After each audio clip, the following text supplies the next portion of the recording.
இயேசு கிறிஸ்துவின் நாமத்தினாலே இந்த இரவு வேளையிலே உங்களை அன்போடு கூட வாழ்த்துகிறேன்.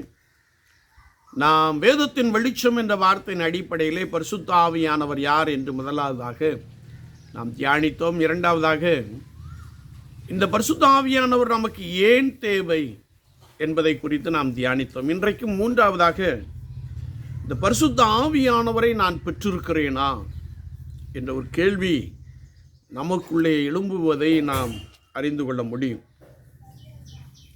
வேதத்தை நாம் திருப்பிக் கொள்ளுகின்ற பொழுது அப்போஸ்தலர் நடபடிகளின் புஸ்தகம் 19ஆம் அதிகாரம் 1 முதல் 7 வசனங்களை நாம் வாசிக்கின்ற போது, நீங்கள் விசுவாசிகளான போது பரிசுத்த ஆவியை பெற்றீர்களா என்ற ஒரு கேள்வி கேட்கப்படுவதை நாம் அறிந்து கொள்ள முடியும். உடனே அவர்கள் சொன்னபோது பரிசுத்த ஆவி உண்டென்பதை நாங்கள் கேள்விப்படவில்லை என்றார்கள் என்று ஒரு வசனத்தை வாசிக்கிறோம்.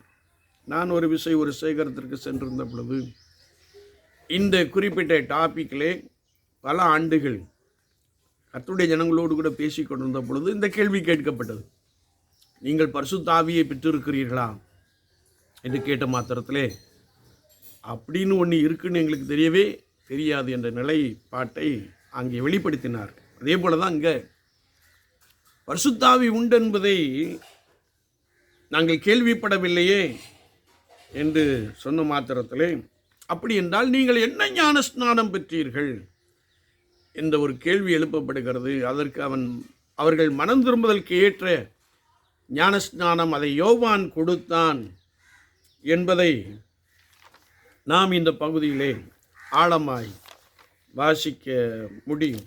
மனம் திரும்புதலுக்கு ஏற்ற ஒரு ஞானஸ்நானத்தை நாங்கள் பெற்றுக்கொண்டோம் என்று சொன்ன மாத்திரத்திலே பவுல் சொல்லுகிறார், அவன் யோவான் மனம் திரும்புதலுக்கு என்று ஒரு ஞானஸ்நானம் கொடுத்தான் என்று சொன்ன மாத்திரத்திலே உடனே கர்த்தராகிய இயேசுவின் நாமத்தினாலே ஞானஸ்நானம் பெற்றார்கள் என்று நாம் இந்த அதிகாரத்திலே வாசிக்க முடியும்.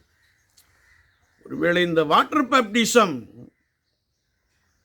is a recovered sacrament of the church is an earthly sign. இந்த தண்ணீரால் ஞானஸ்நானம் பெறுகிறது அல்லது மூழ்கி ஞானஸ்நானம் பெறுகிறது நான் வெளிப்படையாக பார்க்கின்ற பொழுது நான் இந்த சபையிலே அங்கத்தினராக இருக்கிறேன் என்று அர்த்தம். அதனுடைய உள்ளான அர்த்தம் என்னவென்றால், நான் பாவத்திற்கு மரித்து இயேசு கிறிஸ்துவுக்கென்று பிழைத்திருக்கிறேன். வாட்டர் பேப்டிசம் கொடுத்த யோவான் சொல்லுகிறார், நான் உங்களுக்கு ஜலத்தினால் ஞான ஸ்நானம் தருகிறேன், எனக்கு பின் ஒருவர் வருகிறார், அவர் என்னிலும் வல்லவராய் இருக்கிறார், அவருடைய பாதரட்சையின் வாரையை அவிழ்க்கிறதுக்கு நான் பாத்திரன் அல்ல, அவர் பரிசுத்த ஆவியினாலும் அக்னியினாலும் ஞான ஸ்நானம் கொடுப்பார் என்ற ஒரு வார்த்தையை சொல்லுகிறார். ஒருவேளை இந்த வசனத்தை நாம் அறிந்து கொள்ளுகின்ற பொழுது பரிசுத்த ஆவியின் ஞானஸ்நானத்தை பெற்றுக்கொள்ள வேண்டியது அவசியம் என்பதை குறித்து வசனம் நமக்கு ஆழமாய் கற்றுக் கொடுக்கிறது. அப்போஸ்தலர் நடபடிகளின் புஸ்தகம் 1ஆம் அதிகாரம் 4ஆம் வசனத்தை நாம் வாசிக்கின்ற பொழுது 3 மற்றும் 4ஆம் வசனத்தை வாசிக்கின்ற பொழுது, உயிர்த்தெழுந்த இயேசு கிறிஸ்து 40 நாள் அளவும் அப்போஸ்தலர்களுக்கு தம்மை வெளிப்படுத்தினார். அவர் தேவனுடைய ராஜ்யத்தை குறித்து அவர்களோடு கூட பேசின பின்பு யோவான் ஜலத்தினால் ஞானஸ்நானம் கொடுத்தான், நீங்கள் இன்னும் சில நாளுக்குள்ளே பரிசுத்த ஆவியினாலே ஞானஸ்நானம் பெறுவீர்கள் என்று சொன்னார்.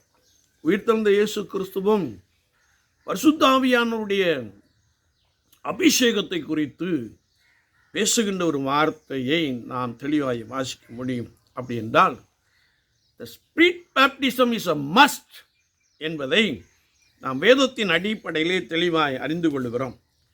இந்த பரிசுத்த ஆவியின் ஞானஸ்நானம் என்ன சொல்லுகிறது என்றால், the spirit baptism reveals that for we are members of his body, of his flesh and of his bones என்று நாம் எபேசியர் 5:30 தெளிவாய் வாசிக்க முடியும். நாம் அவருடைய சரீரத்தின் அவயவங்கள், அவருடைய மாம்சத்துக்குரியவர்கள், அவருடைய எலும்புக்குரியவர்கள் என்பதை குறித்து நாம் இந்த பகுதியிலே தெளிவாய் வாசித்து அறிய முடியும்.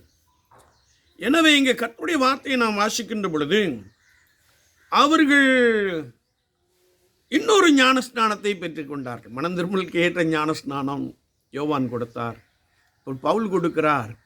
கர்த்தராகிய இயேசு கிறிஸ்துவின் நாமத்தினாலே ஞானஸ்நானம் என்ற ஒரு வார்த்தையை நாம் வாசிக்க முடியும். அது மாத்திரமல்ல, அப்படி அவர் ஞானஸ்நானம் கொடுத்து அவர்கள் மேல் கைகளை வைத்தபோது பரிசுத்த ஆவி அவர்கள் மேல் வந்தார். அப்பொழுது அவர்கள் அந்நிய பாஷைகளை பேசி தீர்க்க தரிசனம் சொன்னார்கள் என்று வேதம் சொல்லுகிறது. நாம் கலாத்தியர் 3:27 வாசிக்கின்ற பொழுது, உங்களில் கிறிஸ்துவுக்குள்ளாக ஞானஸ்நானம் பெற்றவர்கள் எத்தனை பேரோ அத்தனை பேரும் கிறிஸ்துவை தரித்து கொண்டிருக்கிறீர்கள் என்று சொல்லுகிறார். கிறிஸ்துவுக்குள்ளான ஞானஸ்நானம் என்ற வார்த்தை பரிசுத்த ஆவியினாலும் அக்னியினாலும் ஞானஸ்நானம் பெறுவீர்கள் என்று சொல்லப்பட்ட அந்த வார்த்தையின் நிறைவேறுதல். அப்படி என்றால் நாம் மனம் திரும்பி ஞானஸ்நானம் பெற்றால் மாத்திரம் போதாது, ரட்சிப்பின் அனுபவத்திலே நிலைத்திருந்து அபிஷேகத்தை பெற்றுக்கொள்ள வேண்டும், கர்த்தருடைய ஆவியானவரால் நிரப்பப்பட வேண்டும் என்பதை குறித்து வார்த்தை நமக்கு ஆழமாய் கற்றுக் கொடுக்கிறது. ஒருவேளை அப்படி ஞானஸ்நானம் பெற்றவர்கள் கிறிஸ்துவை தங்களுடைய வாழ்க்கையிலே தரித்து கொண்டிருக்கிறார்கள், கிறிஸ்துவை வெளிப்படுத்துகிறவர்களாக இருக்கிறார்கள். எனவேதான் ஆதி திருச்சபையானது கிறிஸ்துவின் அன்பை வெளிப்படுத்துகிற ஒரு சபையாக காணப்பட்டது. அவர்கள் எல்லாரும் பரிசுத்த ஆவியானவரால் நிரப்பப்பட்டு ஒரு மனதோடு கூட காணப்பட்டார்கள். கிறிஸ்துவின் சிந்தை அவர்களுக்குள்ளே காணப்பட்டது. அப்போஸ்தலனாகிய பரிசுத்த பவுல் சொல்லுகிறார், அபிஷேகத்தினாலே அல்லது பற்பல பாஷைகளினாலே அதிகமாய் பேசினவர் என்று வேதம் சொல்லுகிறது. ஆண்டவரே, நீர் பெருகவும் நான் சிறுகவும் வேண்டுகிறேன் என்று சொல்லுகிற ஒரு வார்த்தையை நாம் தெளிவாய் வாசித்து அறிய முடியும். என்னை கேட்டுக்கொண்டு இருக்கிற என் அன்பு சகோதரனை சகோதரியே, ஒருவேளை பரிசுத்த ஆவியானவரால் அபிஷேகம் பண்ணப்படுவது அவசியம் என்று வேதம் நமக்கு தெளிவாய் கற்றுக் கொடுக்கிறது.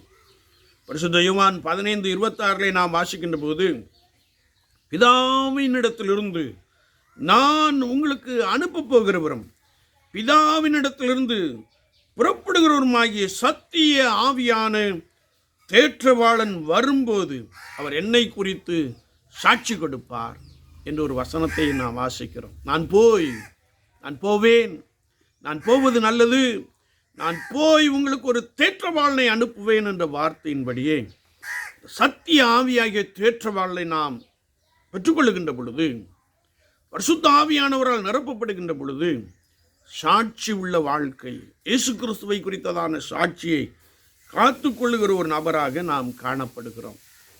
பரிசுத்த லூக்கா 11:9 முதல் 13 வரை நாம் வாசிக்கின்ற பொழுது, இந்த பரிசுத்த ஆவியானவரை நான் பெற்றுக்கொள்வதற்காக ஆண்டவரிடத்திலே காத்திருந்து கேட்க வேண்டும். வேதம் சொல்லுகிறது, பொல்லாதவர்களாகிய நீங்கள் உங்கள் பிள்ளைகளுக்கு நல்ல ஈவுகளை கொடுக்க அறிந்திருக்கும் போது பரிசுத்த ஆவியானவரை தம்மிடத்தில் கேட்பவர்களுக்கு அதை அவர் கொடுப்பது அதிக நிச்சயம் அல்லவா என்ற ஒரு வார்த்தையை நாம் தெளிவாய் வாசிக்க முடியும்.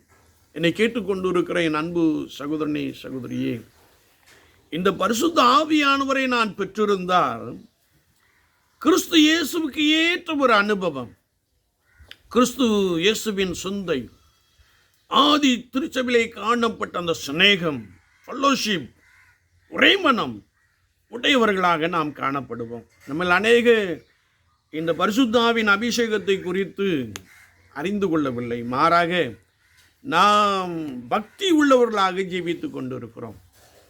எப்படி என்றால், ஆலயத்திற்கு செல்வதும் காணிக்கை போடுவதும் அங்கே சில காரியங்களை குறித்து கேட்பதும் பேசிக்கொள்வதும் என்ற நிலைப்பாட்டிலே நாம் காணப்படுகிறோம். ஆனால் அதைவிட மேலான ஒரு காரியத்தை சங்கீதக்காரனாகிய தாவீது சங்கீதம் 63 சொல்லுகிறார். இப்படியே பரிசுத்த ஸ்தலத்தில் உம்மை பார்க்க ஆசையாயிருந்து உமது வல்லமையும் மகிமையும் கண்டேன் என்று சொல்லுகிறார். பரிசுத்த ஆவியானவரால் நிரப்பப்பட்டு இருக்கிற ஒரு அனுபவம் கர்த்தருடைய விசுவாசிக்கு தேவை. It's a must.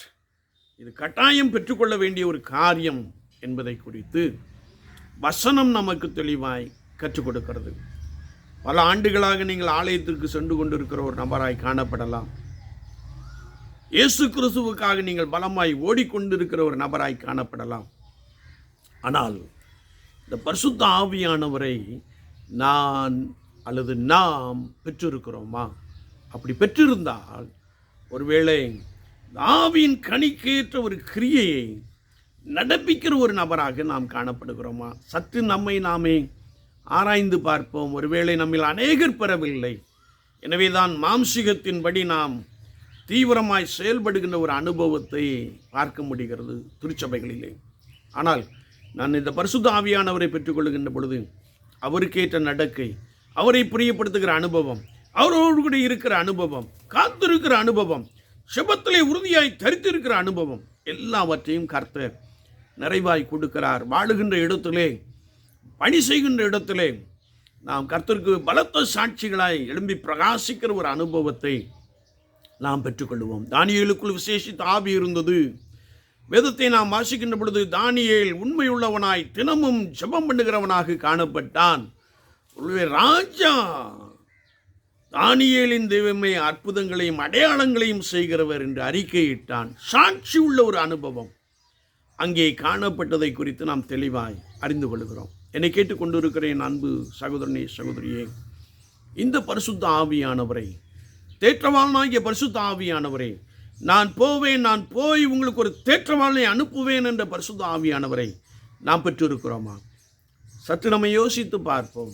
நான் ஏற்கனவே சொல்லியிருக்கிறேன், கட்டாயம் அவசியம். ஏனென்றால் ஒருவன் ஜலத்தினாலும் ஆவியினாலும் பிரபாவிட்டால் தேவனுடைய ராஜ்யத்திற்குள் பிரவேசிக்க மாட்டான் என்று மெய்யாகவே உனக்கு சொல்லுகிறேன் என்று ஆண்டவர் நிக்கதேமுவை பார்த்து சொல்லியிருக்கிறார். நமக்கும் அப்படி தான் சொல்லுகிறார். என்னை விசுவாச வாழ்க்கையில் ஏதோ ஆலயம் சென்று வருவது அல்ல, அதை காட்டிலும் மேலான அனுபவங்கள், ஆதி திருச்சபையிலே காணப்பட்ட அந்த அபிஷேகத்தின் வல்லமை அனுபவங்கள் நமக்குள்ளே நிறைவாய் காணப்படட்டும். பரிசுத்தத்தோடு கூட காத்திருந்து கர்த்தரை நோக்கி கேட்போம். அவர் உங்களை நிரப்புவார். நீங்கள் சாட்சிகளாக எழும்பி பிரகாசிப்பீர்கள், கனி நிறைந்தவர்களாக காணப்படுவீர்கள். உங்களை காணுகின்ற பொழுது ஆண்டவருடைய இதயம் மகிழும். உங்களை காணுகின்ற பொழுது பிதா மகிமைப்படுவார் என்று வார்த்தை சொல்லுகிறது. அப்படியே நாம் நம்மை கர்த்தருடைய சமூகத்திலே தாழ்த்தி கொள்வோம். எதை பெற்றுக்கொண்டாலும் சரி, பெற்றுக்கொள்ளாவிட்டாலும் சரி, பரிசுத்த ஆவியானவரை பெற்றுக்கொள்வோம். அவர் உங்களோடு கூட இருந்து உங்களை சரியாய் நடத்துவார். அவர் நித்தியத்துக்கு நேராக உங்களை நடத்துவார். அவருடைய கிருபை உங்களை சூழ்ந்து கொள்ளும்.